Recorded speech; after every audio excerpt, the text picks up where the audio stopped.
So good, I don't wanna leave, but I gotta know what's your fantasy. Are you ready for the best damn radio show on the planet? Man Hour Nation, rise up.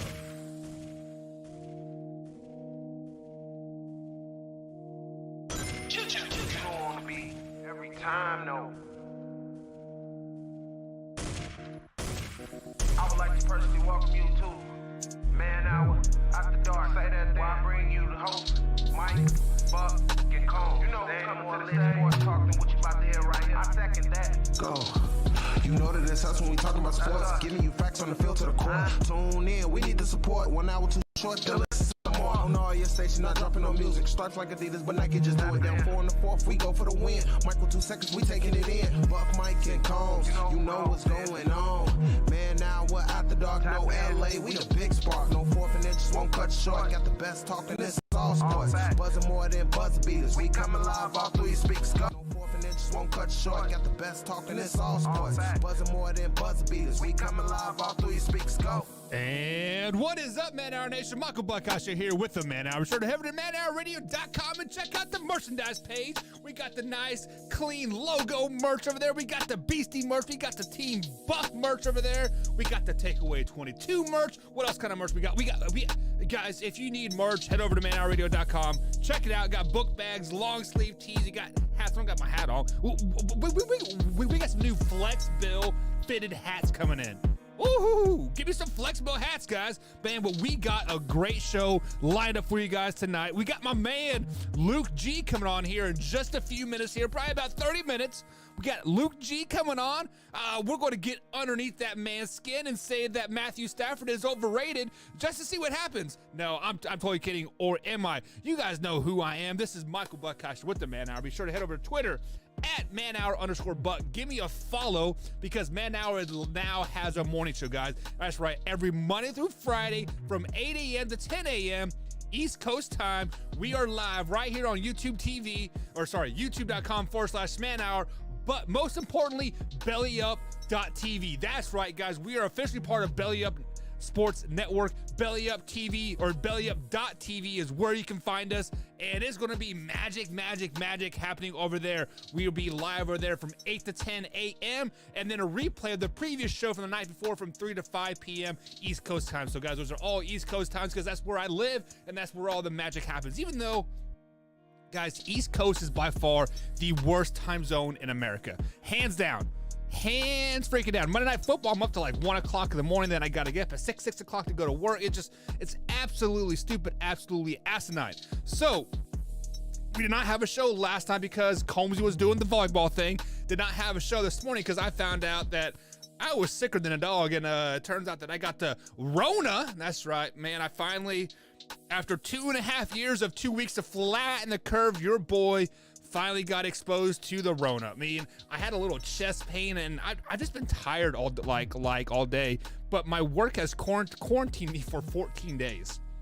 14 days, so that's right. So until February 7th, guys, you will see me here back on the After Nights show with my man Beastie. He'll be back on tomorrow. And then I'll be gone for a couple more weeks. And then bada bing, bada boom, we are back here making magic to your ear holes. But guys, I will still be on the morning show 100%.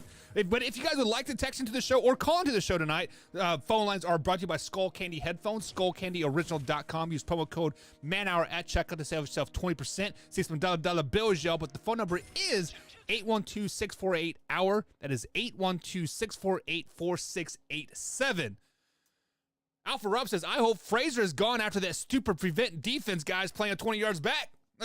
Alpha Rob, are you still bitter about the Kansas City Chiefs whooping that ass, baby? Woo, slow it down, my man. Slow it down. So I do see Alpha Rob jumping in the chat, man.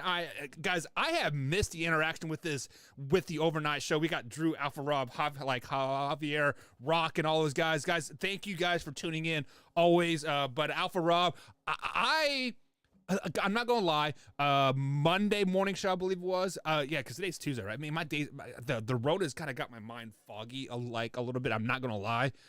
So I think it was Monday's show, but I kind of put you on blast there a little bit. But that was by far the best football game that I've seen in a very, very long time. Since 2018 when the New England Patriots took the Chiefs into overtime, and I believe that's the year that Tom Brady won his last Super Bowl with New England, if I'm not mistaken. And many people are saying that you need to change the overtime rules, yada, yada, yada. I wasn't going to get in that today, but I did not have the morning show. And you know what? This is my show, live, raw, and uncut sports talk. We have 30 minutes to kill until Luke G comes on. And then I got a special guest for you guys, hour number 2. So sit back and relax for special guest hour number 2. We'll see if it's as a blast from the past or a blast from the future. Who knows? But I've been seeing all over the world here that we need to change the overtime rules. And I was all for changing the overtime rules. Like, I'm not even gonna lie. Like, I was like, this is dumb, let's change it, yada, yada, yada. But then ESPN, the great stat takers at ESPN, because they have all that money just for one little nerd to go find all these stats, right? I believe the overtime rules were changed in 2019 after the Patriots-Chiefs game, that a team either has to score a touchdown or the other team has to rebuttal if they score a field goal, right? So basically, you cannot score on the you cannot win on the first possession of overtime unless you get a touchdown. Ever since that rule has been changed in the NFL, there have only been 23% of the 215 overtime games that have ended on first score drives. 23%. So out of the 210, 23%, what's that? I don't know. It's a little over 20 games, right? So everybody that is saying that we need to change the overtime rules right now, why? I mean, I was all on board. I'm like, yeah, let the Bills get a chance to rebuttal, right? But then people are saying, well, how do you fix it? How do you fix it? Do you do it college shootout style? No, that'd be dumb. Do you just play a full quarter? No, that would be dumb too, right? Because, you know, like at what point do you cut it off? Because you could in theory play 2 full games and still not have a winner at the end of the day.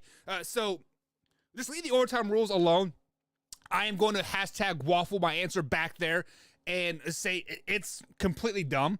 Just have fun with it. Leave it alone. Only 20% of overtime games have been decided with the first touchdown rule since it's been changed. So sorry that the Bills fell into that 20% time in a very good game, in a game that basically the coin toss was going to win that game. I'm sorry that it happened that way, but it happens sometimes. Just leave the overtime rules alone. So we got a new person over here in the chat that says forbidden knowledge. He says, "What up, though?" You know what what is up, though? Is it like John Doe or Doe? Like, what up, Doe? Like money, Doe? No, I'm kidding. But what is up, forbidden knowledge? I'm glad to see you jumping in the chat here, man. Be sure to leave a like there and a subscribe if you are new here. Hit that bell icon because you do upload the clips every 3 hours over here. I think my pants are on fire. My pants are on fire, guys. Ooh, space heater got a little close. Got a little close. That game wasn't good. I'm not for sure what game was it good. So Alpha Rob says it's not overtime if they just play defense with 13 seconds. But okay, Alpha Rob. So Alpha Rob, guys, if you guys do not know, Alpha Rob is a Buffalo Bills fan. He has given me he's been definitely supporting his team, which I love that you're supporting your team all season long. And Alpha Rob has always did not like when Graham did not have the Buffalo Bills at number 1. Rivalry show, right? But many people say they should have squid kick it and let the time run off the clock. Okay. Let's flash back to this game, Alpha Rob. The last 5 minutes of the game, this was a Rams-Kansas City Chiefs back in, 2017, when it was who was going to have the ball last that was going to win that game. Let's say you do squid kick it down to the 5 or 10 yard line, right? Granted that the ball doesn't go out of bounds, okay?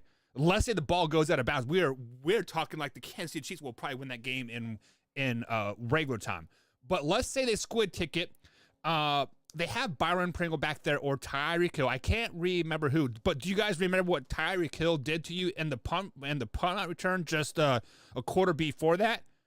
45 yards later, hello, baby. Or you have Byron Pringle that's just dynamic, if not more dynamic than Tyreek Hill in the kick return game. So let's say they squig it, okay? I'm seeing 20 to 30-yard game, okay? So instead of starting at the 25, we are now starting at the 45 there, Mr. Alpha Rob. We are now starting at the 40-yard line on the negative side of the field, not the positive side yet. Let's say let's say that takes it down 7 seconds. We're looking at 6 seconds left on the clock, right? Let's say the Buffalo Bills are still playing that prevent defense, which they should be doing, right? Do not give up the big play, keep them out of field goal range. So they probably have the linebackers about the 30-yard line-ish. You still run that slant play to Tyreek Hill or Travis Kelce. Bada bing, bada boom. They are there at the 30-yard line anyways with 2 seconds left instead of 6.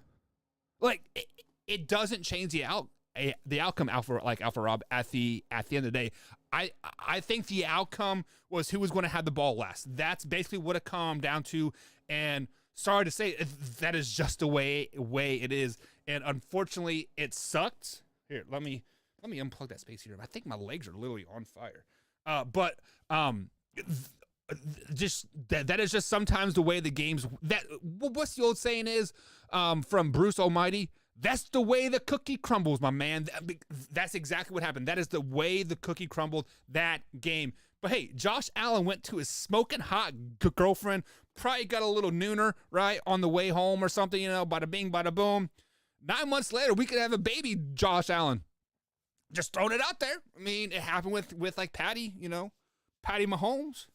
So it is what it is. So it is what it is at the end of the day. So guys, coming up on tonight's show, we do got some Hall of Fame talk. I don't talk a lot of baseball without Combs on here, but the Hall of Fame voting has happened. And imagine that Barry Bonds and Roger Clemens has been left out. So if you guys do not know, the Hall of Fame voting was tonight. My man David Ortiz did get in along with like Andrew Jones and some others, but it doesn't matter because what it comes down into is to those 3 players. You had Roger Clemens, Barry Bonds, and Sammy Sosa all missing the Hall of Fame. So I believe Barry Bonds and Roger Clemens can no longer be inducted into the Hall of Fame because they've been on the ballot 10 times. So with all that being said, this Hall of Fame has kind of been, I think the Hall of Fame has to have an asterisk on it by now, right, guys? But just because you are literally leaving out one of the top pitchers in the Major League Baseball of all time. I don't care, steroids or not, fake blood on the sock, it doesn't matter. You are leaving Roger Clemens. How many rings does he have? At least 3, right? One with Yankees, Red Sox, and I think didn't he win with Houston as well? I can't remember. But like either way, and then you not arguably, you do have the best hitter out of the Hall of Fame as well. Barry Bonds is hands down the best hitter of all time. So we have talked ad nauseum, right? Is that the correct word? Nauseum, when I want to puke out of my mouth every time I talk about it again. That Barry Bonds let me step back. We have talked about it with nauseum with Combs, Wayne G. I think Torrey even talked about it. Hoffy, Suit Boss. Guys, the list goes on and on. Whoever has been on Man Hour has talked about it, and they said that Barry Bonds, hands down, is the best hitter ever in Major League Baseball. Right? I mean, like, it is what it is. Like, I don't care if those so let me calm down. Collect the thoughts. I don't care if you take steroids or PEDs or whatever, right? The only thing that PEDs and steroids and all that crap did for you in Major League Baseball was keep you healthy. Because first of all, 162 games is way too many in a season. You are playing six games a week, if not 7. What, you have like 20 off days in all Major League Baseball season from spring training starts in February till December now, right? It just like 12 and a half months long, right? So it's just way too long. So they're taking PEDs just to stay healthy, just so they can wake up in bed in the morning.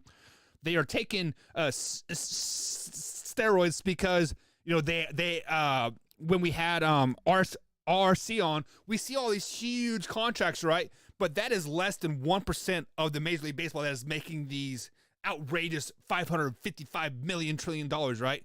What about my man like RC's that's making like $2,500 a month? It's just absolutely asinine. So they don't take PEDs or steroids or the lotion or the Rolodex or whatever you want to call it. They are taking those just to stay healthy, just to be able to play the game that people are coming to see them play. PEDs do not field the ball. PEDs do not let you hit the ball. PEDs do not let you see the ball. PEDs don't even put your batting gloves on at the end of the day. You still have to do all that. The only thing PEDs are doing is keeping you on the field for 162 games in a year. And to say that people did not use steroids when you could basically use them and not get caught, like, why the hell not? I would stick a needle in my butt if I could have. I could have been in the NFL or still playing in the CFL or still maybe had the heart to play like arena ball if I would have stuck the needle in my butt. If they would have if they would have allowed me to do that, why not? So, but yet, wasn't Bug Seeley the commissioner at that point in time when the PEDs was happening? Isn't Bug Seeley in the Hall of Fame? Yeah. But yet, Roger Clemens, Sammy Sosa, Barry Bonds is it? Huh. Imagine that. Maybe we should just put the juice balls in the Hall of Fame too, right? But whatever, guys. Let me just take a break here and pause down, collect my thoughts. We are up against the first break here, guys, on BellyUpTV.tv. So if you guys are watching us here on YouTube, be sure to hit that like button, hit the subscribe button. Also, share this with a couple friends. We got my man Luke G coming up next. So if you guys are in the chat of yearoveryoutube.com/manhour, in the description I do have Luke G's YouTube channel linked in there. If you like what he's got to say, if you enjoy him, head over there, guys. Give it a like. Be sure to hit that bell icon because he is live 5 days a week, just like Man Hours. Man, my man Luke's getting Detroit Lions talk all over, guys. But it's time for a break. We'll be right back, guys, here on the Man Hour.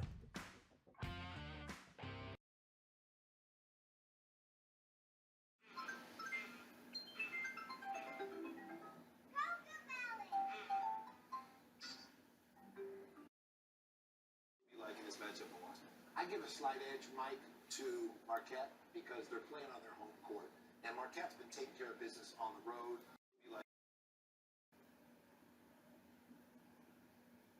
Are you ready for the best damn radio show on the planet?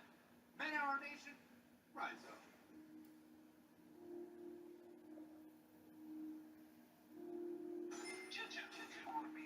Every time, though. I would like to personally welcome you to Man Hour After Dark. Say that why I bring you the host, Mike, Buck, and Cole. You know, they don't want to talk to what you about to hear right here. I second that. So, You know that it's us when we talk about sports. Giving you facts on the field to the court. Tune in, we need the support. 1 hour too short to listen to all. Station not dropping no music. Starts like Adidas, but Nike just do it. Down 4 in the 4th, we go for the win. Michael 2 seconds, we taking it in. Buck, Mike, and Combs, you know what's going on. Man, now we're after dark, no LA, we the big spark. No 4th and inches won't cut short. Got the best talking, it's all sports. Buzzing more than buzz beaters. We coming live, all 3 speakers go.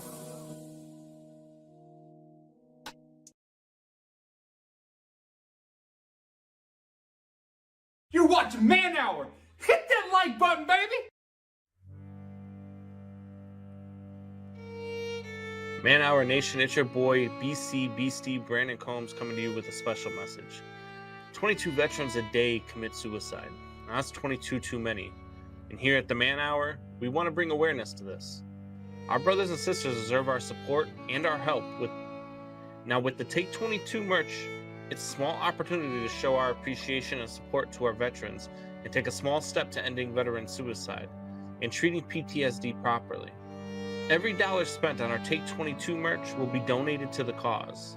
So Man Hour Nation, rise up and show your support.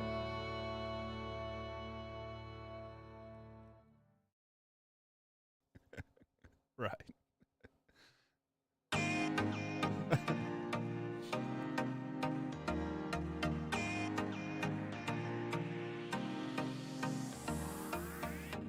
And welcome back to the Man Hour, guys. Michael Buckheiser here with the Man Hour. You can find me on Twitter at manhour_Buck, guys. I've been a lot more active over there on the Twitter machine. And since I'm in the Rona quarantine stage for the next 14 days, hit me up. I'm going to be bored. You can only play so much Candy Crush and so much Fortnite in a day before you just go crazy, right? So we talked a little bit about the Hall of Fame. I don't want to get too much into it tonight because I know Combs going to want to talk about it tomorrow when he is back here.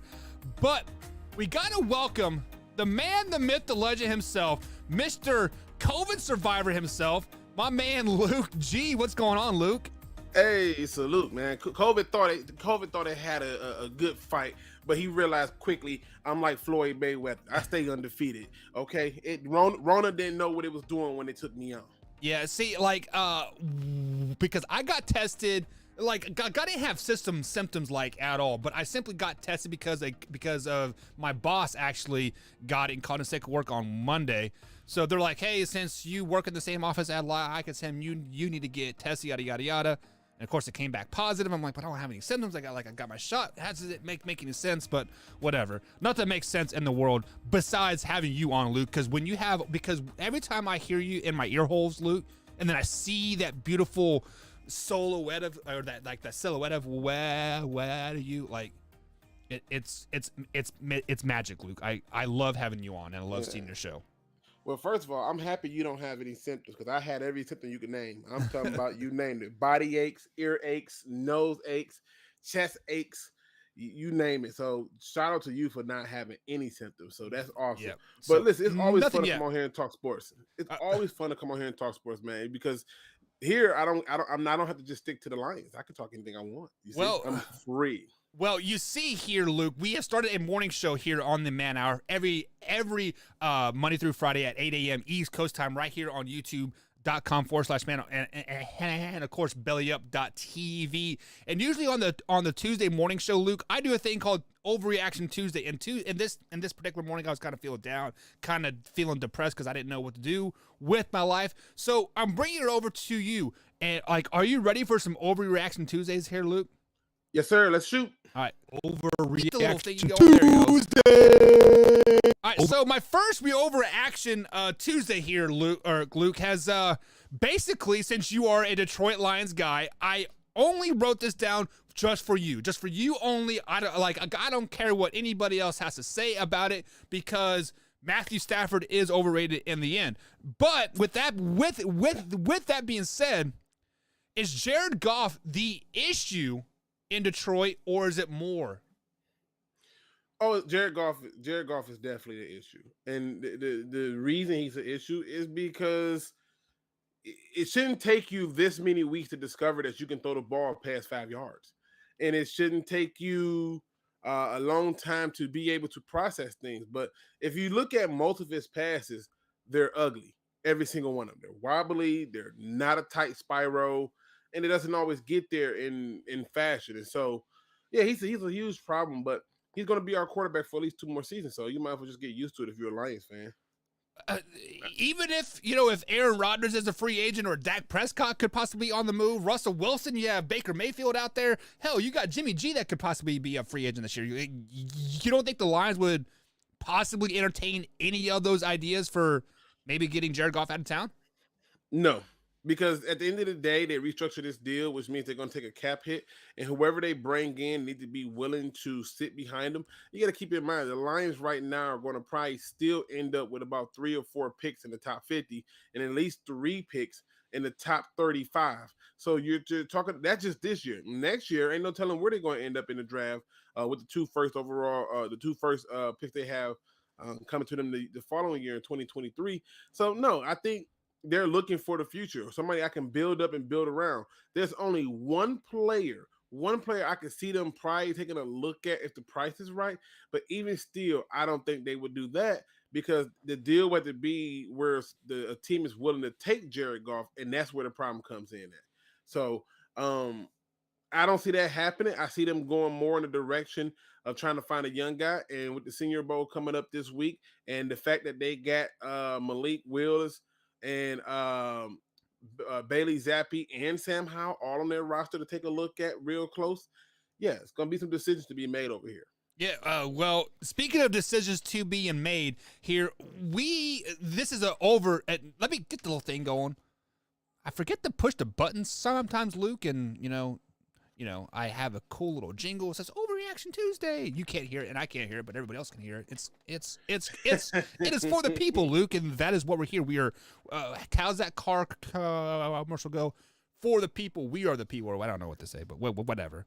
Speaking of for the people, Aaron Rodgers had a early exit in the playoffs, obviously. So this Overreaction Tuesday, I'm going to come at you, is geared toward the Green Bay Packers and basically just the NFC North as a whole.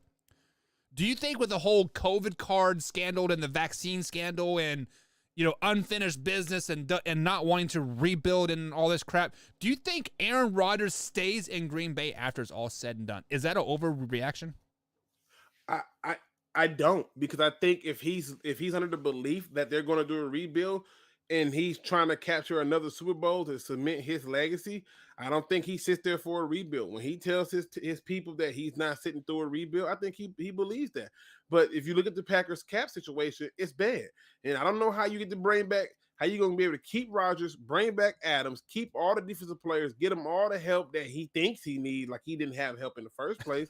I don't know how dude, that's the biggest myth to ever be in the history of football. Aaron Rodgers didn't have help. What?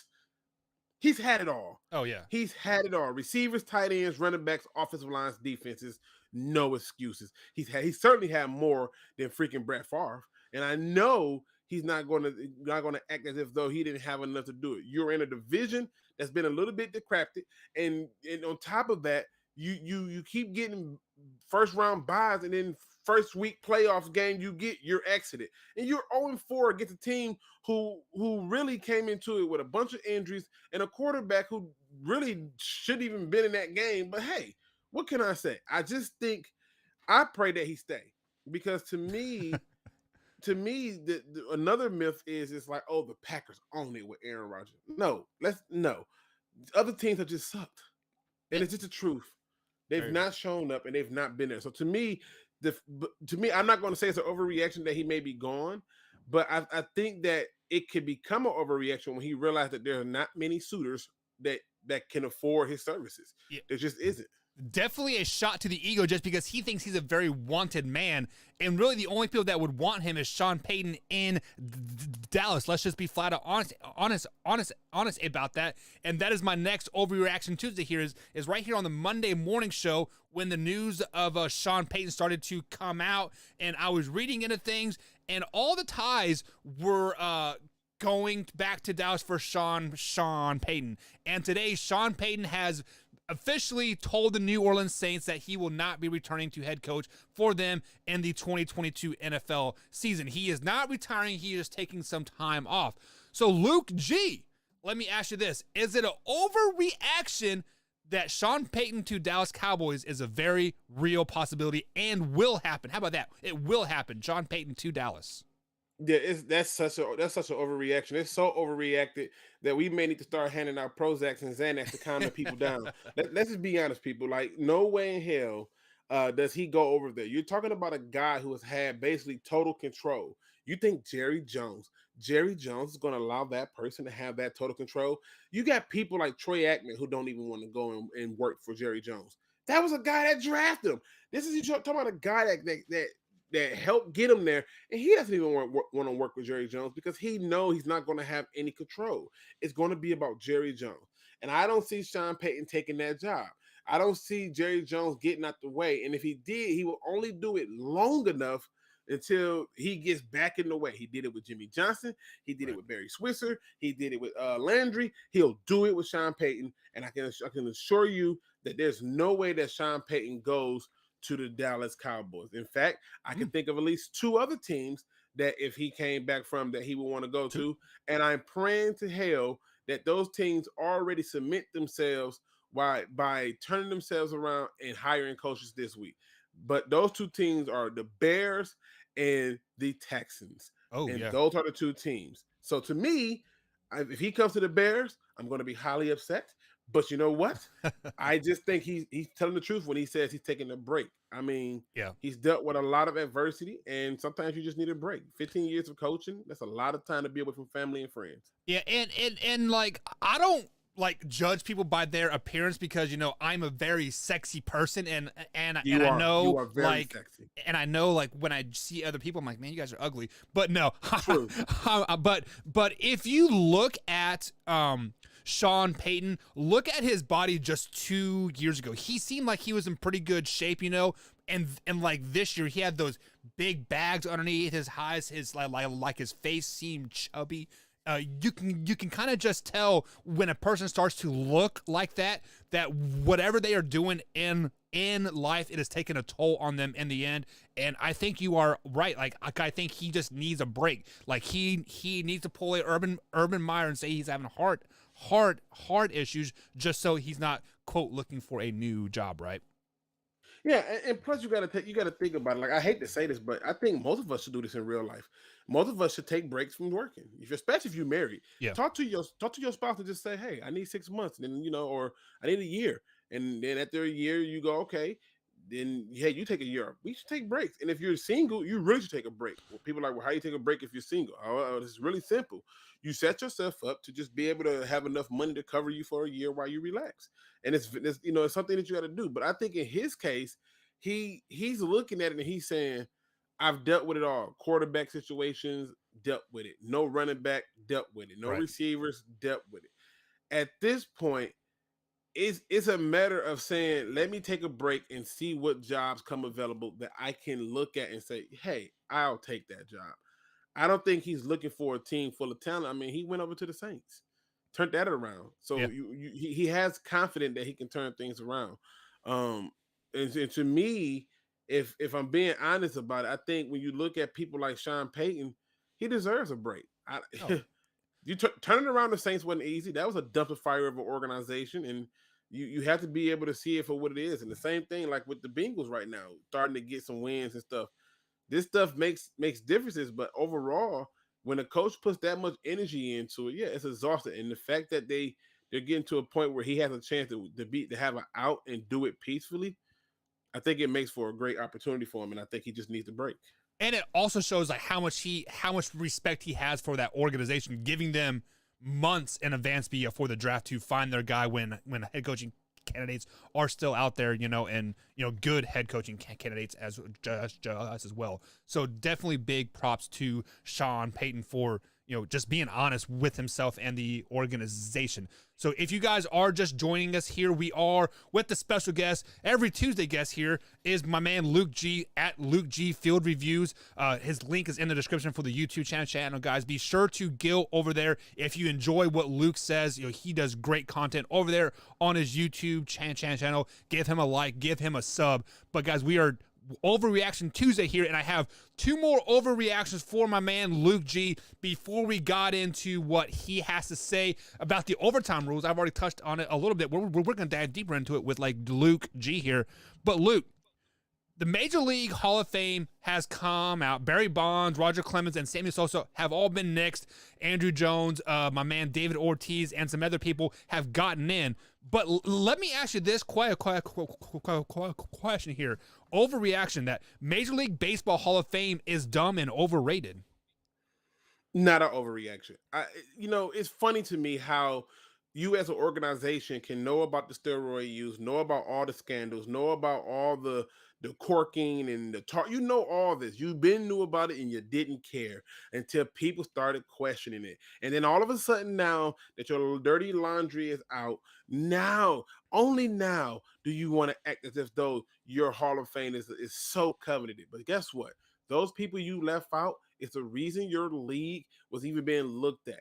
And the fact is this: every time Barry Bonds hit a home run and he decided to be a part of the home run derby or the All-Star weeks and all that stuff like that, all those times that happened, You ate that money up. You never once turned your back on it, and you knew every single piece of it, and it's disgusting. So it's not an overreaction that it's getting dumb. I'm praying to God that the NFL don't get stupid. Right. They're starting to let in a lot of people too, but the MLB knows exactly what they're doing, and they're trying to save face and try to make it like there's this exclusive club, and these people embarrassed us. Yeah, they only embarrassed you once you got the money. It's Right. almost like you went in the back alley, fought the $2 somebody, and they decided that, you know what, after that, it was only worth $1. No, you were good with spending the $2, and you should treat it as such. So no, that's not an overreaction. It's just a flat out truth. It's terrible.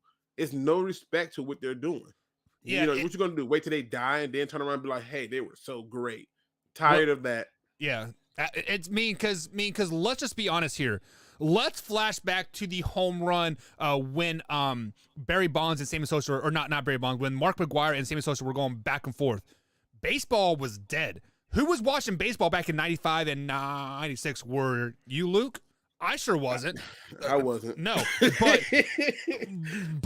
but then, you know, when Sammy and Sosa and Mark McGwire were on ESPN every morning, who hit the next home run? Who was going back and forth? Guys, that exploded baseball back. And fun fact here, the commissioner of Major League Baseball, when steroid was allowing it to happen, was encouraging it to happen. He's in the Hall of Fame, but Mark McGwire, Sammy Sosa, and Barry Bonds aren't. Come on, man. Come on.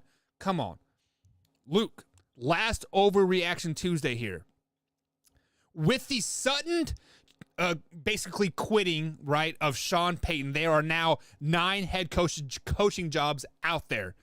One of them that I am still surprised is not open yet is the Seattle Seahawks. So is this an overreaction that Pete Carroll will, air quote here, retire in the next few days and have the Seattle job open? Yeah, I think it's an overreaction. I think that the problem with Pete Carroll is the fact that people think he wants to retire, and the fact that people think that he can't do it without Russell Wilson, and the fact that people think that he's over the hill. Now, I'm a Lions fan, but I'm also a fan of the Seahawks and the Bucks, and so I do follow those teams. And I know that one thing about Pete Carroll is he's very prideful, and the last thing he's going to do is let somebody else run him up out of there. I don't think Pete Carroll retires or anything like that. However, I do think Pete Carroll sets himself up to start to send a message to the team when people think they're going to be bigger than him as a player coach that he is. I think he's going to start sending messages to the team where it's like, if you don't want to be here, I got solutions and answers. And so when he goes out and in the Seattle Seahawks draft the replacement for Russell Wilson, and Wilson is looking like, oh, you're drafting quarterbacks. Yeah, we just going to let you know in case you want to be stupid. We're prepared.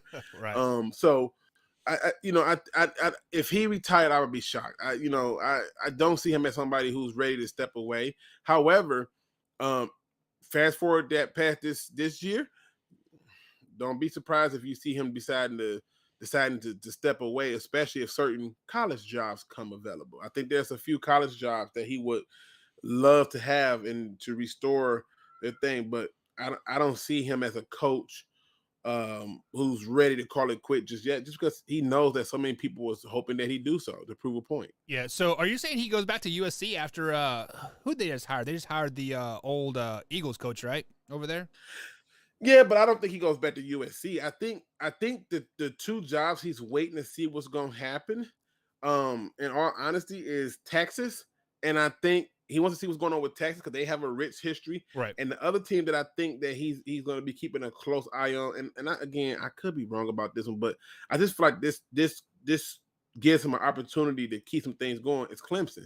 If somehow Sweeney gets a job for real in the NFL, and now here comes Pete Carroll looking like, oh, they got 3 quarterbacks. Yeah, I can go over here and be a god. Like, I can see that being the case, but it's got to be it's got to be like a program that has some talent already, and that's not covered in scandal. And right now, Clemson don't have any scandals. Yeah, so and now you can pay your players and still be A-okay. So Pete Carroll would fit right in the mold there. Right on in. I mean, so we do have some chats coming through here. Forbidden Knowledge, I'm glad to see you in here, man. Thank you for tuning in. He says, I don't think he retires. Pete Carroll is a tough coach. Yeah.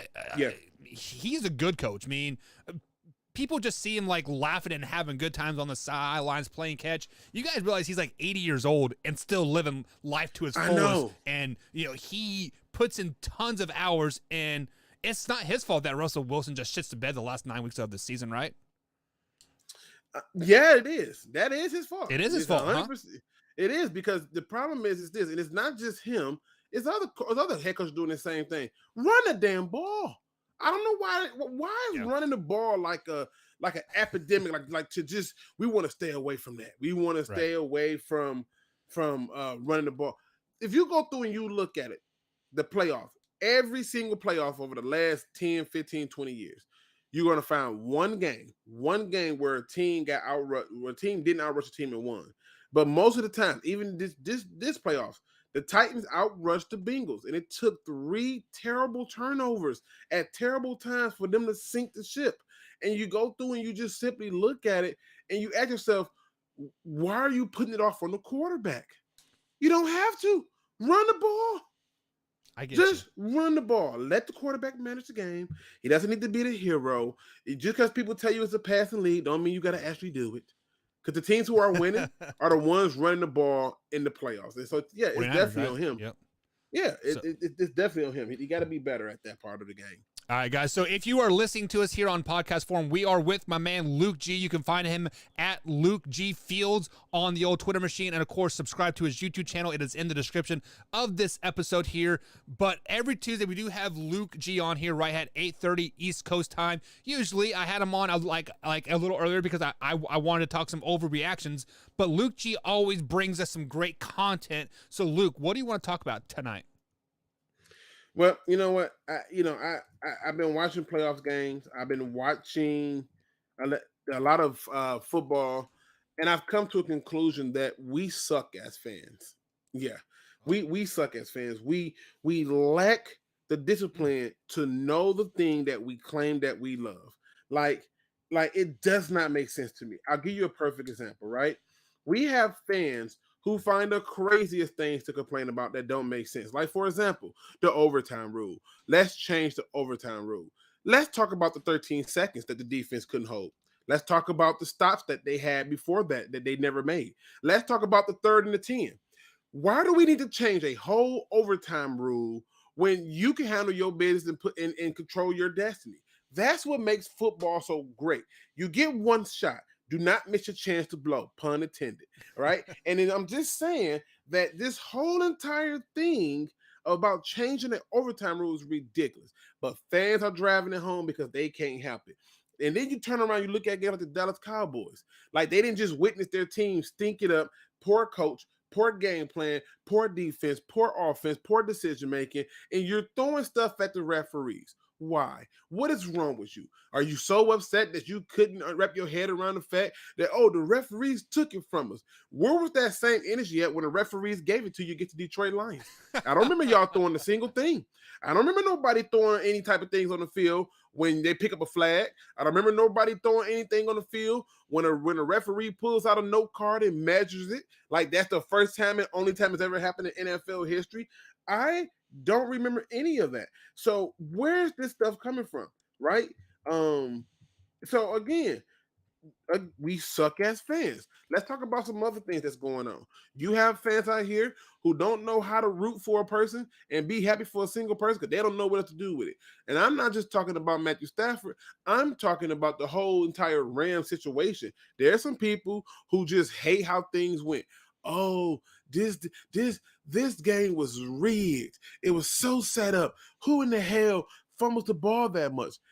People do. Human beings. You ever been walking and just tripped? Nothing was there? I know I have. Raise your hands. Don't be the only one out here. Let me raise my hand. I got you. Yeah. I mean, it happens. Hand Yeah, hand is raised. And this is where I look at it. We as fans got to be better. We got to be more disciplined. We got to do our research. And we got to be able to understand the sport that we have. We are not understanding these things. Everybody wants to change a rule when it doesn't favor your team. But what happens when, and this has happened, what happens when you change the rule and it backfires on you? Y'all don't remember this, right? You don't remember that Calvin Johnson caught the ball against the Bears and they said it wasn't a catch? You don't remember that? Remember how they tried to get that rule changed? The Lions tried like hell to get the rule changed, and everybody else shot it down, right? And guess what happened? They left it alone. And what happened? One of the persons who were pushing and saying that they love the rule was Jerry Jones. Until it happened to them. Des Bryant goes to reach for the touchdown, and boom, ball comes out, and he never completed the catch. Oh, now we salty. Now we can change rules. Right? Like, it's ridiculous. It's ridiculous. We still have to turn around and understand as fans of this league, you have to come in and understand changing rules to suit you can also bite you in the butt. So Luke, pause 1 second there. So I am with you on the overtime rules. Like, I think people are overreacting a little bit here. I said this earlier in the show that ESPN come out and said that only 23% of the overtime games have been decided in the first possession since the rule has been changed. The key word there is since the rule has been changed. Do you realize back in 2018 when the Kansas City Chiefs and the New England Patriots played that epic AFC Championship game, D Ford lined off sides, we got a pick, game was over, and then Tom Brady's like hold my beer, right? I'm still bitter about that. I wish ill will on D Ford every time I see him. I hope he kicks the couch and stubs his toe. But that's besides the point there. The key is that they changed the overtime rule, saying that you have to have a touchdown, or if you kick a field goal, the other team can rebuttal, right? So previously before that, it was the first score wins, right? So mean now the only reason why people are saying this change the rule now is because it happened in a playoff game. How about this? How about we change the regular season overtime rules? Who wants to see a freaking tie? I know, right? And Lord knows, as a Lions fan, I've got way too many of them. Right. Okay. I'm seeing way too many. And the reality is this. If you're changing the rule because of this one incident, I get it. But where was the rule change when you got a whole football team going to the Super Bowl on what should have been a bad call? Now, granted, there was time afterwards in overtime and things that left it on there. But that was a horrible call, and the game could have ended on that call. The reality is you need human error. Yeah. And that's what makes sports great. You need human error. Think about some of the greatest sports moments that have pissed people off. It's come on human error. Right. Like I'll never forget. I'll never forget it. Right. I'll never forget. I'm trying to figure out what baseball game it was. I want to make sure. I don't want to mess this up, but was it the perfect game one where the umpire called it safe? Yeah.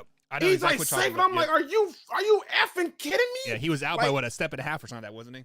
But guess what? That's a memory I'm going to forever have. It's a part of the game. They get it wrong. And I'm a Lions fan. I've seen the worst of this league in bad calls.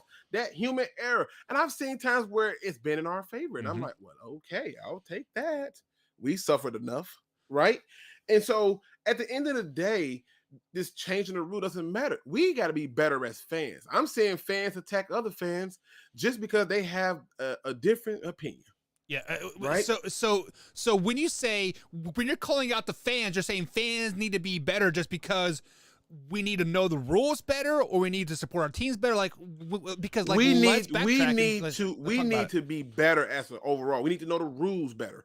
We need to know how cap work. We need to know how player contracts work. We need to know more about the players. We need to understand how plays work, momentum works. We need to understand how different patterns work. They turn around and give you all these numbers statistically, analytics on top of that, advanced stats on top of that. And at the end of the day, most football fans only know football because of fantasy football and Madden, the video game. Not John Madden, RIP to the legend, but the video game. Nobody's out here. I can't tell how many people love to tell me, oh, that's cover two.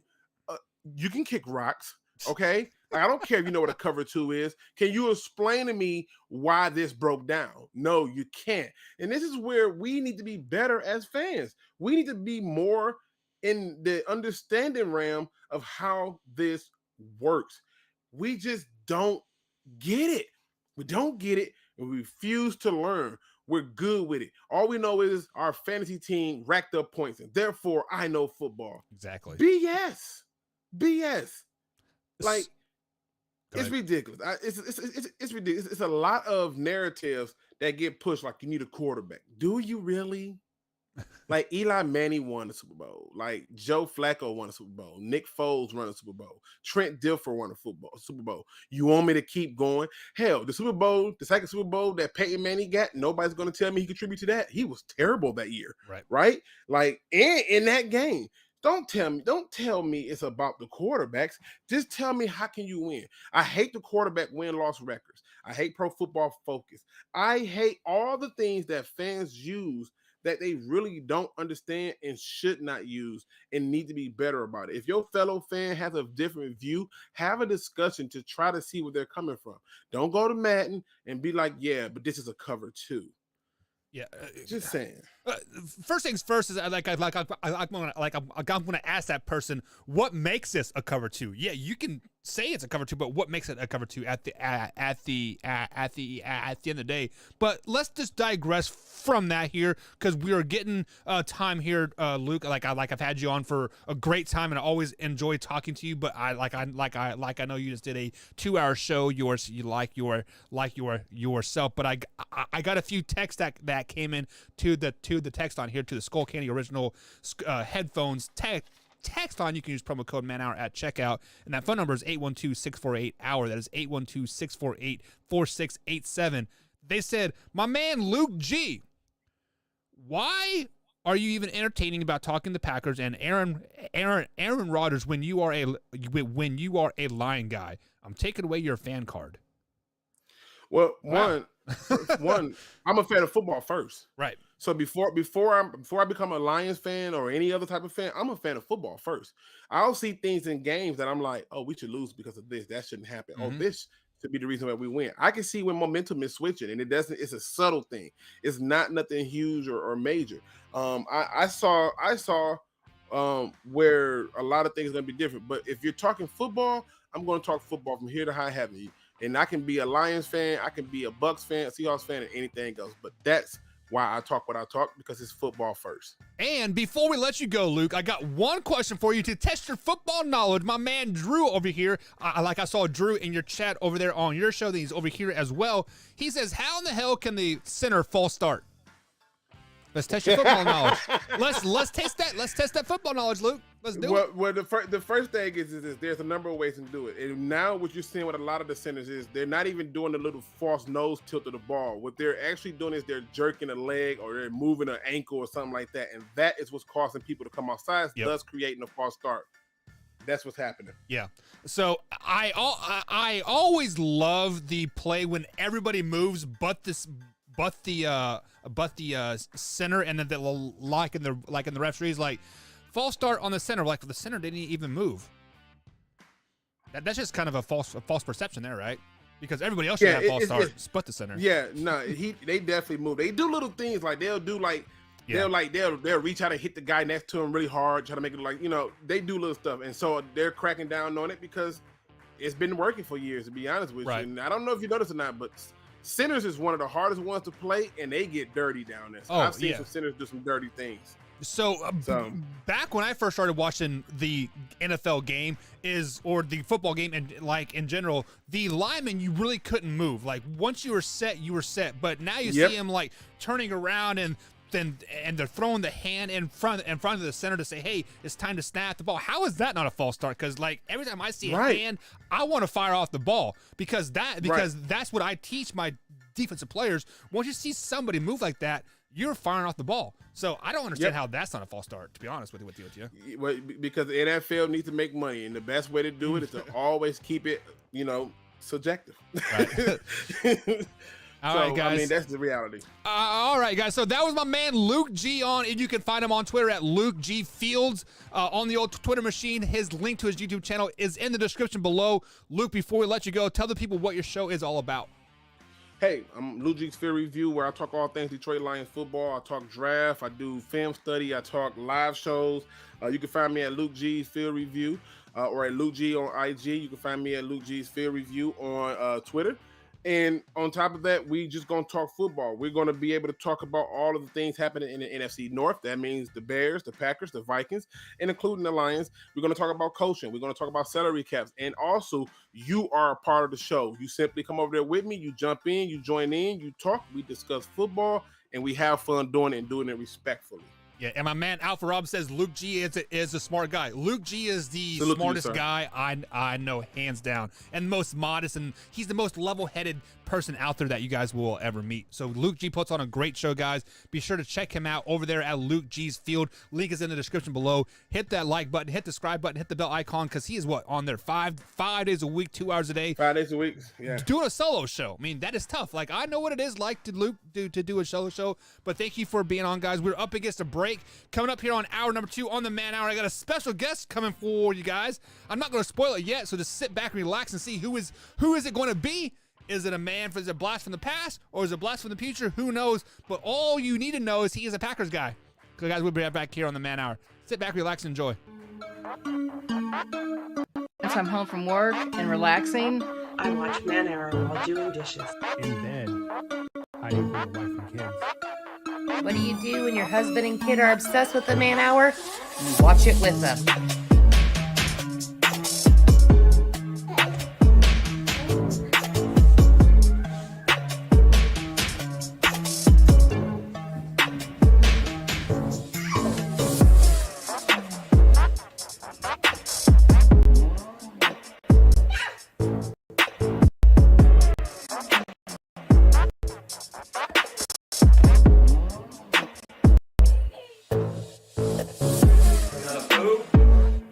Watch the Man Hour.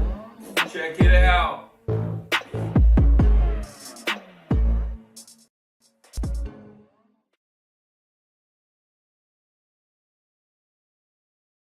Have you ever wanted to go to Vegas to see the NFL draft? Well, now you can. Simply head over to youtube.com/Man Hour, click on that join button, become a $5.99 member or higher, and you get free entry. Simple as that. So head over to youtube.com/Man Hour and hit that join button. You won't regret it.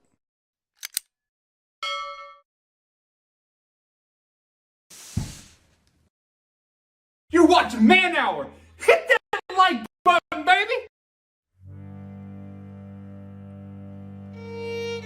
Man Hour Nation, it's your boy BC Beastie Brandon Combs coming to you with a special message.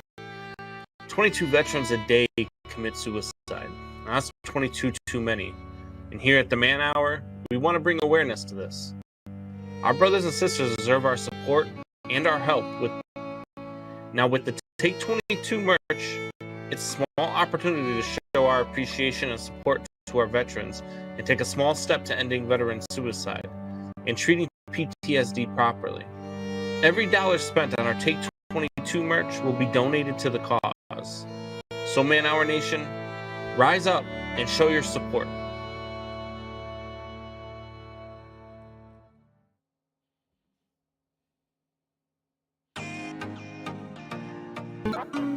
Work.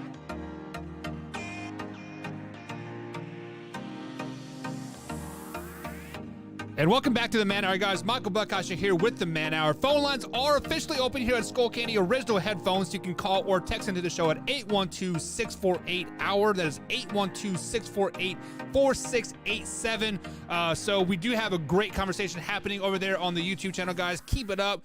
We just had Luke G on. We had Overreaction Tuesday. We talked some overtime rules.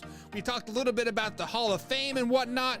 But guys, it has been a great show. If you guys have not done so already, like and subscribe to the YouTube channel here, youtube.com/Man Hour. And of course, you can find us up on bellyup.tv on the morning show every Monday through Friday at 8 a.m. East Coast time. I am live over there. So guys, be sure to interact with us over here at YouTube and of course, bellyup.tv. But it is time to bring on a guy that has blessed our airways in the past. He has brought magic to your body, and he has been rooting for his Packers for as long as I know him. But now he has officially become a Chicago Bears fan, and that is my man, Tori Anderson. What's going on, Big T? You know, just that's how we do it, baby.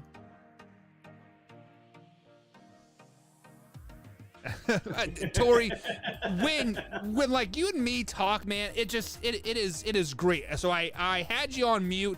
I got you unmuted now. So before Drew can jump down my throat, I unmuted him. He's good to go. But Tori, how are you handling this loss from last week, man?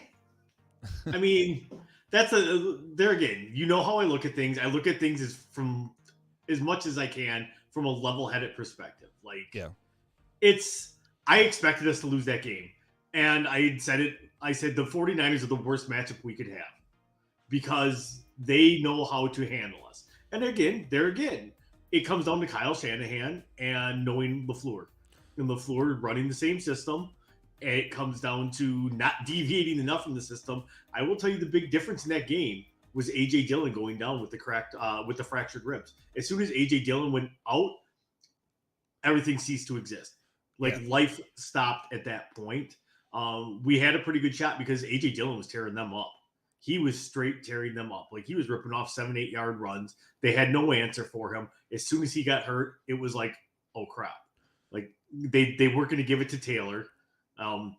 He's not the same back. He's more of an Aaron Jones type back. He's a lot smaller, sleeker back. Yeah, and it pains me to say this, but Aaron Rodgers is officially 0-4 versus 49ers all time in the playoffs, in a team that he vowed to basically destroy every time he plays, right? So but let's just go ahead and pass that, and let's talk about the future possibly that is going to happen in Green Bay. So Aaron Rodgers says everything is out on the table via Pat McAfee show. Today I got the opportunity to watch that full show here. I talked it with a little bit with like Luke G and like whatnot. So what is the vibe you are getting from the Packers Nation up there that Aaron Rodgers could possibly come back to Green Bay next year? One, I'm a Packers fan, and Packers fans are jackasses. Like, they overreact to everything. They are like, Rodgers sucks. Get rid of him. Him and Devontae are terrible. We lost that game. Blow up the whole team. They're awful. Like, shut the hell up. The big thing is the team right now is $44 million over the cap. Ouch. For next year. $44 million. And that's with Devontae being a free agent. That's without restructuring anybody. So I watch for things from players. Zadarius Smith tweeted out, "Thanks for everything, Green Bay, with the peace out." That's $15.3 million they can save right there. That's 33% of the cap that they can do. Rashawn Gary played great, and without Zadarius Smith, obviously still on a rookie deal and probably going to come back. Preston Smith will probably stick around for another year because he'll probably redo his deal. He'll have a higher cap number, but he's still a good player. He's just not as dominant as he was the first season he was there. But he's still a great player to have on your roster. Will probably resign. They have to figure out where they're going to get money to resign Devondre Campbell. That guy came out of nowhere. That guy was an afterthought on the Falcons and came to Green Bay and lit it up as probably our best inside linebacker that we had. There's a lot of things that got to be decided on this team. The big thing is who's going to restructure. Is Aaron going to be a team guy and give up? Because Aaron's like slated to make like $48 million this next year. If they can cut that number to like in half and get him to like, do it as a signing bonus or whatever, obviously that's going to help. There's a lot of decisions that got to get made because if they can't get Devontae signed to a long-term extension, they're going to have to take him. And not that he's not worth the money of the top 3 receiver in the league, because he is. It's obviously with a long-term deal, it comes long-term financial stability, and the cap number usually comes down quite a bit. Right. So, but where you take him, now you're going to pay, a wide receiver almost, I don't know, I think it's like $27 or $28 million a year. Right. Yeah, so guys, we are talking with my man Tori Anderson. You can find him on Twitter at manhour_Tori on the old Twitter machine. He has been a little MIA with us here on the on the Man Hour, so I am really glad he is back, able to talk some Aaron Rodgers with us and some Green Bay Packers. So one of the key things that I took away from that Pat McAfee interview here is that Aaron Rodgers doesn't want to rebuild here. And for everything that you are saying, the Green Bay Packers are almost kind of in rebuild mode, right, Tori? So is the writing kind of on the wall that he is out of Green Bay because he doesn't want to be a part of the restructuring of the deal, the trying to bring all these free agents on and like get $56 or $46 million underneath the cap? Like, do you think the writing is on the wall in the end? No, because there again, it'll all come down to who wants to do what for the team, and do they want to give this one last shot with the current talent that they have. You have Devontae that's going to be exiting his prime here in the next year or two. You have Bakhtiari right now who is in his prime. You have a line that for the most part was patchwork all year long and played phenomenal. Like that's a testament to the depth that they had on that offensive line. And I hate the term bargain bin shopping, because guess what? They're still a professional athlete. Right. Yeah, they're not making as much as some of the big names, but still they were castaways. They were like Dennis Kelly played right tackle the last month for the Packers. Nobody knows who the hell Dennis Kelly is. Dennis Kelly was the starting right tackle for the Houston Texans the last few years. The guy's been in the league 9 years, came in and played great. Honestly, I think it was a big mistake to have Billy Turner slide over to the left side in that game. There's just a lot of things. But it all comes down to who's going to do what. Is Devontae going to give him a hometown discount if they can sign him long term? Are there going to be people to move money around? And that the two big ones there, it's going to come down to Aaron and Bakhtiari. Are they going to be able to move money around to help get the team under the cap? So one question that I need to ask you here is like many people have said that basically that Aaron Rodgers has never had this help, and their wide receiver core we said was probably the best, or it was the best, or at least a top 3 wide receiver core in the league. So let's say that Aaron Rodgers retires or goes to a different team, i.e. the Dallas Cowboys. Does a player like Devontae Adams stay and want to rebuild with Jordan Love, or is it a total rebuild if Aaron Rodgers does happen to leave? So, and this is just coming from years as a union rep and union speak. The union's going to want them to go where they can make the most amount of money, because that's going to help other players down the line. So at that point, do they value loyalty over the dollar? It depends. If somebody comes in so over the top, the player's going to take the money. I don't care who you are. There's just certain things that get done that when they come in over the top like that, they're going to take the money instead, because it sets other people up in the future. It's how terrible quarterbacks like Kirk Cousins get $84 million guaranteed contracts. Right. So there's just different things. Say Aaron does move on, and great. That's puts us almost right under the cap right there. Yeah. I'm not super confident in Jordan Love, but if you compare his stuff that compared to Aaron's, it's almost the same. Aaron Rodgers, like when Aaron was coming up in Green Bay, people hated him, not only because they knew he was the heir apparent to Favre, right, but he showed nothing when he played. Everybody's like, we are screwed when this guy has to play, because he's thrown, 1 touchdown, 2 interceptions. He's shown nothing spectacular. But again, it was 3 years on the bench then for him before they kind of 4 years on the bench before they figure, hey, this 5th year, we need to find out what we have. I think that if they push it, it's probably a year too soon for Jordan.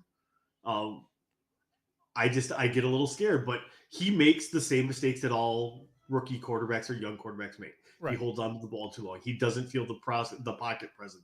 The big thing that I took away from him is he wasn't making mistakes that were costly.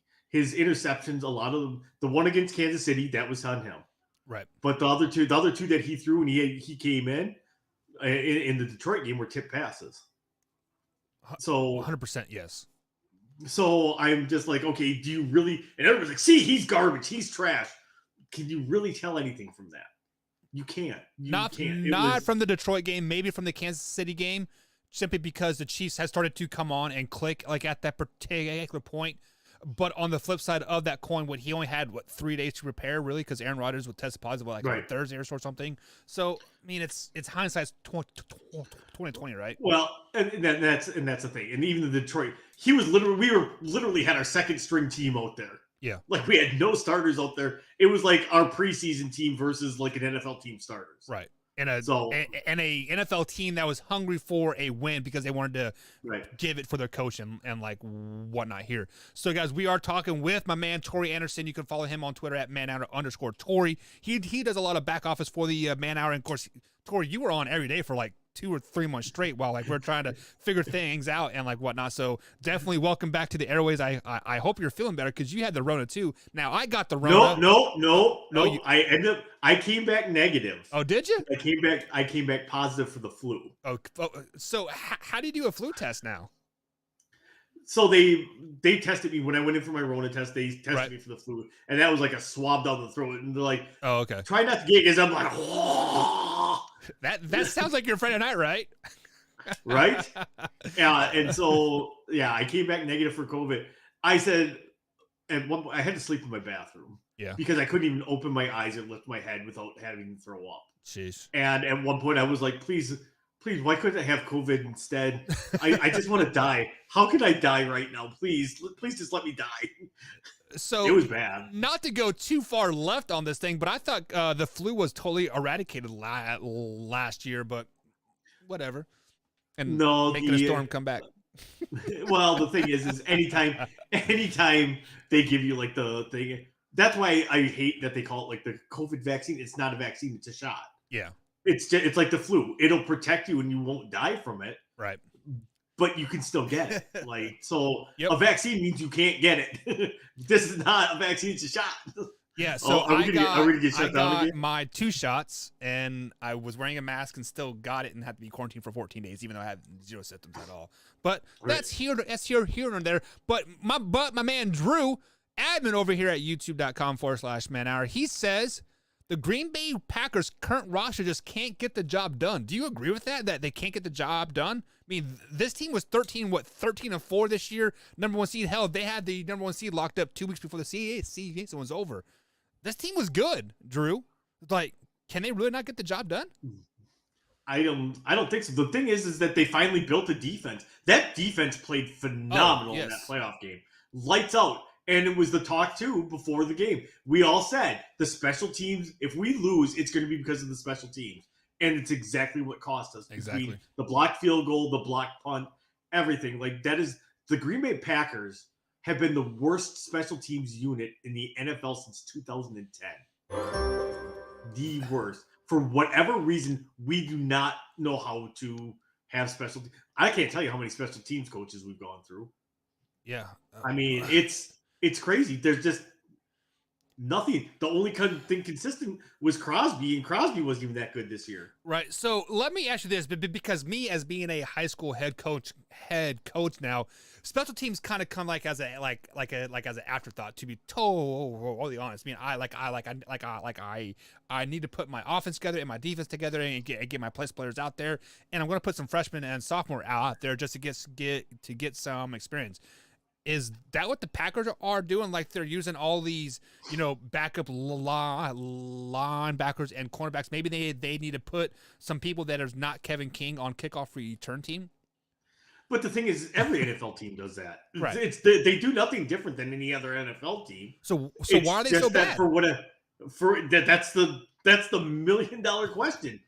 This team is terrible on special teams. When it comes to coverage, like, we're awful. Like, other teams, like, I fear every time we kick off or punt to another team that they're going to take it to the house. Yeah. Like, but they're again, that's been since 2010. Like, so it's every so year, so it's so it's not reason. So it is not a coaching regime thing. It's just a culture thing, right? It's a Green Bay Patrick culture. Like, we suck at special teams. Apparently, but again, every team that is solid in every phase of the game. Right. And that's. I will tell you right now, that's why I'm the biggest Bengals fan in the world right now. Like, please, Joe Burrow, go to the Super Bowl and win that. I know you don't want to hear that because they play the Chiefs this weekend. Right. But I am a fan of the Bengals. One, that is a city that it's like the Lions. Like, if the Lions get something good, I would be on that bandwagon. I'd be like, go you, because you have been terrible and your fans deserve something to cheer for. See, well, and like Kansas City was the same way before we went to that AFC Championship game. We were a first round exit for many years, so mean, but you made the playoffs. How often do the Lions make the playoffs? Well, Stafford was 0-3 as a Lion. But the Bengals, Andy Dalton was 0-8, right, or 0-9 as a playoff. Yeah. So Marvin Lewis lost every single year in the first round. Right. So, but mediocre is God over there in Cincinnati. In Detroit, I mean, Jesus, they fired Jim Caldwell for going to the playoffs 3 years in a row. Like, they should have built that man a monument. That was the problem, is they went to the playoffs, but they didn't win. So I mean, that's gonna be the Chicago Bears' problem here pretty soon, because Jim Caldwell's the front runner for that job. Which again, I think Jim Caldwell's a great coach. So yeah. So speaking of the Chicago Bears, if you don't mind staying around a little bit, they did sign their GM today. What's his name? It was Poole, right? The Kansas City. They need to get the hell away from that Kansas City Chiefs stuff. Every time they go for something with Kansas City Chiefs, they end up regretting it. Yeah. So that's like when I saw they signed the assistant GM from the Chiefs to be their GM, I'm like, well, they just jinx themselves. Yeah, so that's actually the note that I have wrote down is the Kansas City sloppy seconds here. But I got to even know who this kid was, and I'm a Chiefs guy, and he is a black man. Do you think the Bears are kind of making a statement by hiring a black GM, like just because, Virginia McCaskey and Coleman said, oh, she is a racist, they don't want a black quarterback, this, and they hire a black GM? Do you think it's kind of like a narrative thing? I would love to say that the man's skin color has nothing to do with it. They should hire the man based on he's qualified for the job. But it probably did factor into the culture about, because like, even though everything Combs might say it might not be true, but if where there's smoke, there's fire. Right. And so they might be like, yeah, we need to get with the times. So it could partially be, I honestly hope he's the most qualified person for that position. Yeah. That's how I hope that he got his job. And I hope that's what he goes in thinking, not, well, I was hired because I'm black. Well, no, and to be honest, I don't know anything about the guy whatsoever, just besides his name, and he was a Kansas City Chiefs executive. That's all I know about him, to be honest. So and for me, what is that? For me, I go in the opposite direction of that. It's let's do something different out of the norm, and if it works, it's great. And then that's where like you get all the emulators. We're like, oh, they hired the guy that was the film coordinator for 3 years, and he's now the GM, and he did amazing. We're going to hire a film coordinator too. Right. That's going to work for us too. Like, imitation is the greatest form of flattery at that point. It could be that they're just trying to think outside the box and like, okay, the guy wasn't an assistant GM or the president of player personnel or whatever it is, and he was genuinely the most qualified person, even though he didn't have the title or the experience. Like I said, if it works out, great for them. Yeah. Everybody else is going to be like, what's that game? What's the kid picking the kickoff tee doing up after this game? Wonder if we can get him a job. He could be our special teams coordinator. Doesn't this sound like the Water Boy just a little bit, because how the Water Boy was doing success, and then they're like, oh, such and such had a slew of injuries, and now they got the Towel Boy, and boom, he has a laundry list of problems now. So I think that was funny. So yeah, but the thing is there again, it's imitation is the greatest form of flattery, and like I'm a football fan, and I'm a big fan of competition, and I hope it works out great for the Bears. Yeah. They're a team that has not had a ton to cheer for in a long time, and like what, I like to rib with them. I'm a football fan. Whatever. To me, the Vikings are a bigger rival to us than the Bears, and you have to win a couple games to make it a rivalry, right? That's what it comes down to. Right. And right now, Matt LaFleur's only losses in the NFC North are twice to the Vikings and once to the Lions, though. Versus the second team, right? So guys, we are talking with my man Tori Anderson here. You can follow him on Twitter at @manhour_Tori. But Tori, before I let you go, I got one question for you. Drew says, "Isn't Kevin King a free agent this year?" He is. He's as good as gone. Because again, we have Eric Stokes, who looked pretty good. He did have a bad play in the playoff game. However, they're probably going to try to bring back Rasul Douglas, who was on the Arizona practice squad and became a Pro Bowl corner. Like, I liken his rise to Josh Norman when Josh Norman was the prominence. Yeah. So, guys, Tori, thank you for joining, man. We had some great Green Bay Packer talk. I got some great clips I'm going to post of you there. So I'm glad you're back, man. I'm glad you're feeling better. I'm glad you're getting settled. There you go. Great posing there. Like, did it for one more time so I can screenshot it. Boom, baby. All right, guys, follow him on Twitter at @manhour_Tori. Tori, you got to give me a bold prediction for the Packers next year. Ooh, bold prediction for the Packers. I'm going to stay away from the obvious ones. The Green Bay Packers will finish not last in special teams next year. Oh, that is a very good bold prediction. We'll see if it holds true. I'm going to say they crack the top 30. Top 30. All right, there we go, guys. So 29th for the Green Bay Packers special team next year per Tori Anderson. But guys, we'll be right back here on the Man Hour. Stay tuned.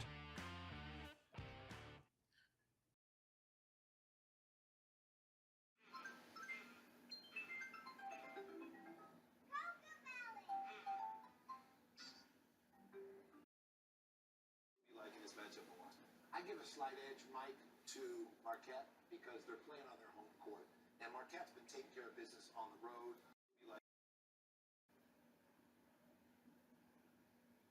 Are you ready for the best damn radio show on the planet? Man Hour Nation, rise up.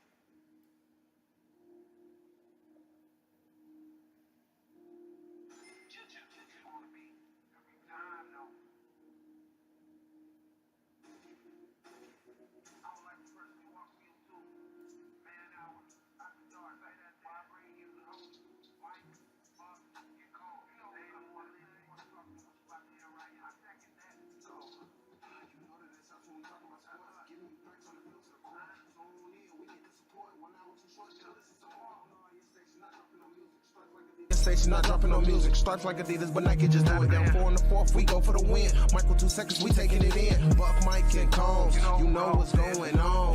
Man, now we're at the dark, no LA, we the big spark. No 4th and inches won't cut short. Got the best talking, it's all sports. Buzzing more than buzzer beaters. We coming live all through your speakers. Go.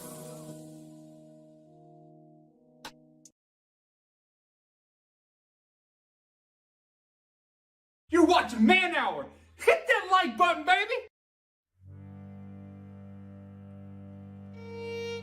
Man Hour Nation, it's your boy BC Beastie Brandon Combs coming to you with a special message. 22 veterans a day commit suicide. Now, that's 22 too many. And here at the Man Hour, we want to bring awareness to this. Our brothers and sisters deserve our support and our help with the Take 22 merch.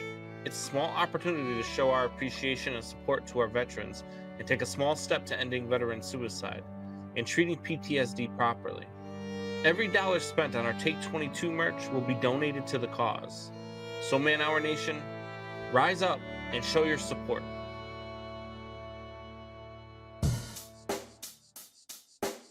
Check the mic and make sure it sound right, boys. And welcome back to the Man Hour, guys. Michael Buckheiser here with the Man Hour. Be sure to head over to manhourradio.com. We got the news down there at the bottom right of the website page. So if you see all breaking news over there happen on the bottom right of the screen. We got the merchandise page. We got Takeaway 22 shirt. We got the logo merch. We have all the free stuff happening over there. Of course, we got the giveaway to Las Vegas for the NFL draft over there as well. Also, if you're over here on youtube.com/Man Hour, hit the join button for $5.99 or higher. You get entered into that as well. So, guys, man, this has been like deja vu. Buck Nasty's right back here on After Nights on the Man Hour, guys. I have missed you guys being here on the Nighttime show. I do enjoy doing the morning show. So if you guys have not checked out the morning show yet, it's pretty much the same thing, but I add my special little twist on it. I got some games I like to play. We got the phone lines open. The Skull Candy original headphones text line is open and phone lines, so we get some phone calls and texts and all that good stuff. And of course, we are on bellyup.tv every Monday through Friday at 8 a.m. right there as well. So we get that audience as well. So, guys, it is great times. If you guys are not subscribed to our YouTube channel yet, subscribe to it and hit that bell icon, because I do upload the clips each and every day over there. So I clip different parts of the show put it up there, and hopefully you guys, get enjoyment and entertainment out of that, because that's how we interact with you guys.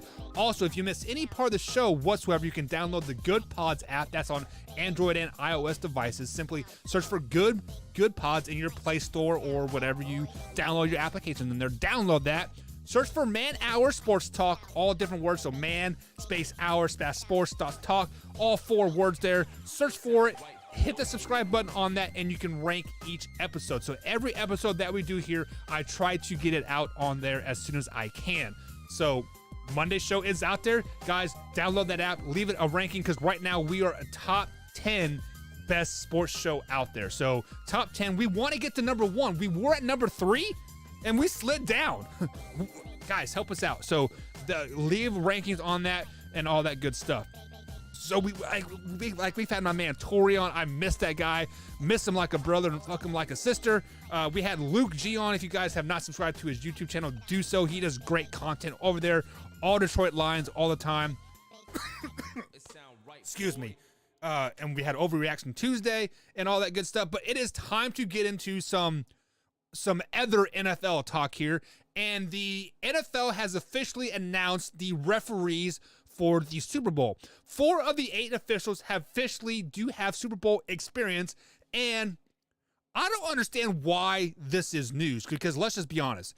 Every time a referee has made the man hour this particular year, it has been a shit show. The referees have been total dog crap all season long, and I get it. They do announce these guys every year, and it is what it is. Like, I don't know any of these particular people's names by any means. So the down judge Derek Bowser has Super Bowl experience. Line judge Carl Johnson has 2 Super Bowls. Field judge Rick Patterson has 2 Super Bowls, and back judge Scott Helfson has 2 Super Bowls. None of that matters to me, to be totally honest. But what I want to kind of like say or kind of do or scratch my head about is, have you guys noticed that each sideline has like basically head referees from other crews like talking to the head coaches like all game long? Like, why is that? Like, they are basically there to like explain to them to the rules, because the head referee can no longer walk the 15 yards to talk to the head coach. I kind of feel like there is kind of a power struggle happening when you have these other referees on the sideline talking to said coaches, right? Just because when stuff like this happens, like when you work as a crew, you are always taught to have said person's back, right? But when you have these other referees on the sideline saying, yeah, that was a bad call, right? The head coach is going to go ape shit. Like, it is stupid. But the NFL has officially announced the referees for this year's Super Bowl. If you guys are curious, in the list, if you guys know them, awesome. Like, I don't want to know referees' names. Like I know that sounds like bitter or whatever. Like, I don't really care. I just hope they don't F it up, right? I hope they don't blow the whistle in the middle of the play and say, oh, the play's dead, right? Like they did it with the Cincinnati Raiders game, right? It's just, I don't know. It is what it is. It is what it is. Anyways, guys, we have touched on this a little bit here tonight. There are officially 9 head coaching jobs vacant in the NFL here. So there are GM jobs that are starting to fill. We haven't heard any head coaching jobs fill yet, which I'm very happy about. I think all I think all interviews should wait till after the Super Bowl anyways, but that's here nor there. We can get into that tomorrow in the morning show. But I have ranked these these job openings from best to worst. So out of the 9 teams that are looking for coaches right now, the number 1 job out there, guys, has to be the Las Vegas Raiders. Guys, the Raiders, they basically made something out of nothing this year. They lost Henry Ruggs. They lost their cornerback. They lost another receiver. This team had all opportunities to fold on itself all season long, and somehow, some way, they molded together. They made a playoff. They finished a record 10-7 this year. Do you guys realize that they finished 10-7 this year? Derek Carr took leaps and bounds like he does every year. But biggest key factor here is general manager Mike Mayock has been officially fired. He is out in Raiderland. So you will be looking at some coaches that are kind of looking for that GM head coaching play out there, right? Maybe somebody like Sean Payton could slide in Las Vegas, become a GM and a head coach over over there. Maybe that's what a person like Sean Payton wants. Maybe somebody like, I don't know, like Urban Meyer could possibly slide in there. Or Jim Harbaugh has been rumored to want to come back to the NFL, a GM head coaching role, So, but easily, I think the Las Vegas Raiders have the best team structured. They are basically this close to being Super Bowl right now. If the Raiders did not play the Bengals that first game and Bengals just went, Bengals have been doing great, right? In this postseason, we could easily see the Raiders right now playing the Kansas City Chiefs in this championship game. Job number 2 is the Denver Broncos. Yes, I know you guys are scratching your head. The Denver Broncos. Yeah, guys, the Denver Broncos have a great defense. They probably have a top 10 defense in the NFL. I don't have the stats in front of me or the rankings, but my eyes tell me that they are a very, very good defense. They did finish the season 7-10 last season, but they have yet to get a reliable quarterback since Peyton Manning has taken the helm. Yes, they have Teddy Bridgewater. They have Drew Lock. They've gone through countless other quarterbacks, but they need to find that guy. They need to find a quarterback coach to either, one, mold Teddy Bridgewater into the quarterback that he was going to be in Minnesota before he blew up his knee, or get a free agent in there. Winston, Baker, Jimmy G, possibly, right? There are quarterbacks in there that would fit great in Denver right now. They are that reliable quarterback away. I think Jimmy G would be a great fit in Denver, but the coaching aspect is, like I said earlier on the Monday show, it is not Dan Quinn. But the defense is, they are great. They have Patrick Surtain. They have Javion Williams out there. They have Cortland Sutton. There are many. They have a great young core, and they have so much cap space. They have the largest cap space to play with in the NFL. Team number 3 that I have ranked here are going to be the Miami Dolphins. Brian Flores was fired very, very surprisingly, right? Because I think he was fired because he didn't want Deshaun Watson. He doesn't want to deal with that case at all. But the Miami Dolphins are right there. They finished 9-8 this season. They're right there. Tua kind of came into his own a little bit. Deshaun Watson still wants to go to Miami, and Miami has a lot of draft picks and Tua to possibly trade them, get them in there. So we will see. But we will see what happens in Miami. Job number 3 to me, or job number 4 to me, is the Jacksonville Jaguars. Yes, they did finish 3-14 last season, but they also had a head coach in the name of Urban Meyer. Not very good, right? They do have the number 1 overall pick this year. They had the number 1 overall pick last year. They had Trevor Lawrence. Trevor Lawrence is basically a good coach away of being a top 15 quarterback in the league. But as right now, he is going to be a bust. They still have Travis Etienne. They have a young receiver core, right? And the owner right now is building a brand new stadium. The new because we've seen the SoFi Stadium and Allegiant Stadium, right, be freaking amazing stadiums. So obviously the Jacksonville Jaguars have to go above and beyond that. So they're building a state-of-the-art as just like as well. So very, very good opportunity over there. And then job number 5, the 5th ranked team that I think out of the 9 there is going to be the Chicago Bears. They have Trey Lance there. They still they have a plethora of good young talent that just needs to be put in the right spots. The right plays need to be called.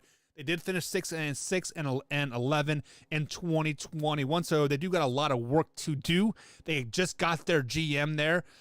Like Tori said, you don't want to put skin color on the situation, but the truth of the matter is that skin color is a situational there in Chicago for whatever reason. They hired a black GM. It wouldn't surprise me if they hired a black coach as well. Brian Flores might be a very good pick for Chicago. Team number 6 here is Minnesota Vikings.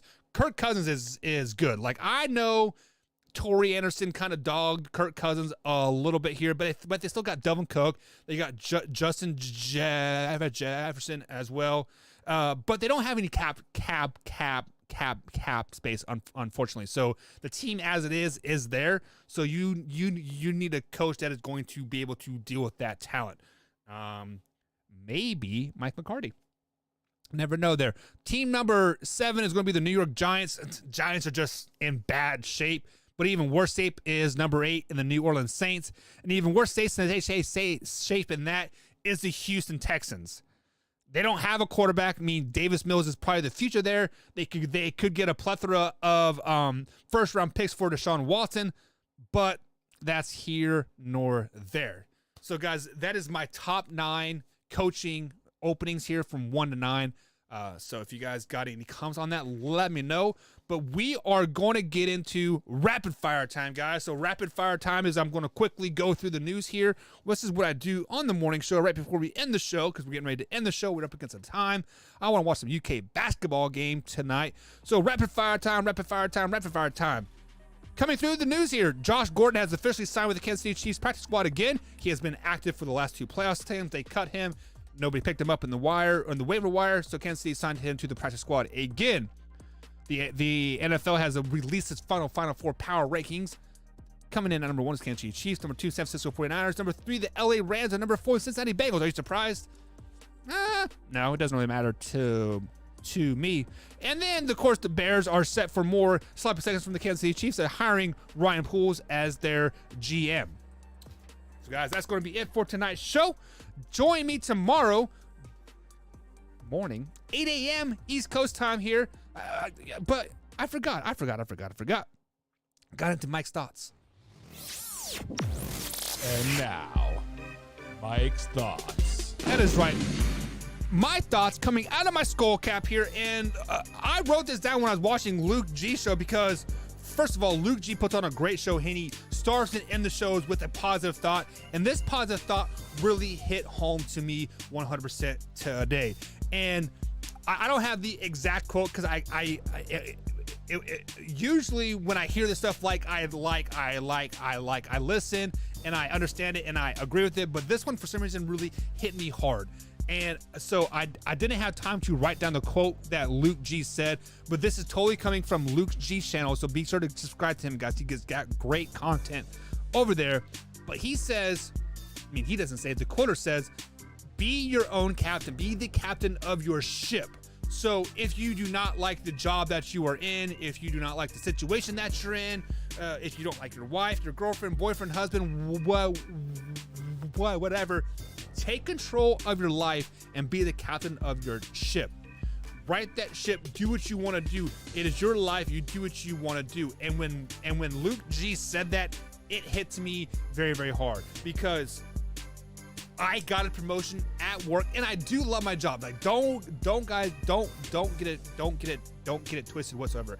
I love my job. I love what I do. I love going to work every day. But at the end of the day, I feel deep down that I am meant to be my own boss. I am meant to run an organization, work hard. Drew, you know it firsthand here that I burn my candle both ends of the wick. I put all I can into the man hour, plus all I can at work, and sometimes I get burnt out a little bit, right? And I have to redo the candle, take a few days off, collect my thoughts, and do it, right?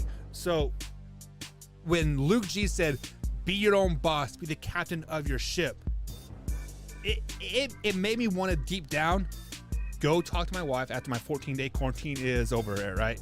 And just be like, hey, it's time to do man hour 4 time, baby. So guys, if I should do Man Hour full time, let me know.